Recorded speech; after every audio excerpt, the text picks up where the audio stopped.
Hello అండి అందరికీ. ఈరోజు నేను మా ఇంట్లో టిఫిన్ కోసము పొంగనాలు చేశానండి. ఈ పొంగనాలు అయితే చాలా సింపుల్ చేసుకోవడము.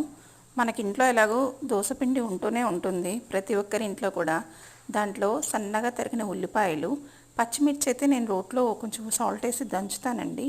అది సన్నగా తరిగిన కొత్తిమీర, అలాగే సన్నగా తరిగి కరివేపాకు, కొంచెం జీలకర్ర వేసేసి కొంచెం పసుపు వేసి బాగా కలుపుతానన్నమాట. కలిపిన తర్వాత పొంగనాలు వేస్తాను. మోస్ట్లీ అందరికీ తెలిసే ఉంటుంది. రాయలసీమ సైడ్ అయితే చాలామంది ఇవి చేసుకుంటూనే ఉంటారు. బయట కూడా హోటల్స్లో కూడా ఈవినింగ్ స్నాక్స్ కింద అమ్ముతారు ఇవి. మాకైతే బాగా అలవాటు ఇవి. చాలా సింపుల్ ఫుడ్ కానీ బాగుంటుంది. ప్రతిసారి దోశ వేసినప్పుడల్లా 2-3 డేస్ దోశ వేసుకున్నాక మేము పొంగనాలు వేసుకుంటూ ఉంటాము.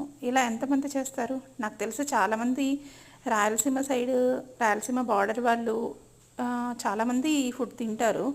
నేనైతే ఇది కాంబినేషన్గా నిన్న దోశల్లోకి ఉల్లిపాయ కారం చేశాను. ఆ ఉల్లిపాయ కారము దీంట్లో కూడా చాలా బాగుంటుందన్నమాట. ఆ కాంబినేషన్తో ఈరోజు మేము టిఫిన్ చేస్తున్నామండి.